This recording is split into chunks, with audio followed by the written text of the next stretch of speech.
গলি থেকে রাজপথ, চাকরি থেকে বিজনেস, প্রত্যেকটা জায়গায় বর্তমানে সন্ত্রাসের একটা বিশাল আতঙ্ক। আতঙ্ক বললে ভুল হবে, কারণ চোখের সামনে গুলি করে মেরে দেওয়া মানুষগুলো আজ চোখের সামনে ভাসছে।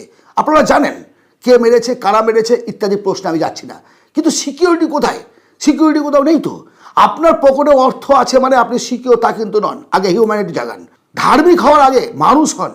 মনুষ্যত্ব বোধ নাই, পশুর মতো আচরণ, আস্ফালন জঙ্গলি জানোয়ারের মতো হয়ে এই সমাজ দাদাগিরি।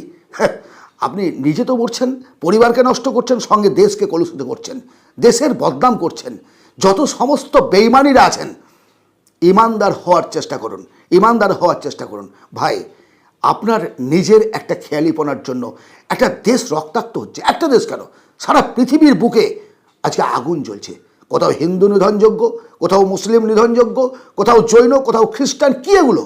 কি এগুলো কি করছেন? বড় বড় ডায়লগ, ধার্মিক, হ্যাঁ ধার্মিক মুখোশ পরে ঘুরে বেড়াচ্ছেন। লজ্জা করে না? লজ্জা করে না আপনাদের? আজকে কাশ্মীরের যে অবস্থা, কারা মরলো? কাশ্মীরে কি হলো? যা হলো তার বিনিময়ে যারা মরলো তারা কাশ্মীরি, তারা কাশ্মীরের মানুষ। কারণ পর্যটকরা যাবে না। পর্যটকদের ওপর নির্ভরশীল যে সমস্ত মানুষগুলো ছিল, বিজনেস ছিল, ড্রাইভার বলুন, ফুড স্টল বলুন, হোটেল বলুন, তারা খাবে। আপনি দেবেন? আপনি দেবেন? দায়িত্ব নেবেন তাদের? আপনি তাদের দায়িত্ব নেবেন না? আমি জানি না আমার বার্তা আপনাদের কাছে পৌঁছাবে কিনা, কিন্তু আমি বারবার বলছি, কোনো কাজ করার আগে 10 বার ভাববেন। হঠকারিতার মধ্য দিয়ে অনেক কিছু ঘটিয়ে দেওয়া যায়, তারপর তো আপনি পালিয়ে যাবেন বা মরে যাবেন। কিন্তু সেই এলাকায় যে আগুনটা আপনি লাগিয়ে দিয়ে গেলেন তা কিন্তু সহজে নেববে না, সহজে নেববে না। এমনকি বংশ পরম্পরায় সে লড়াই চলতে থাকে।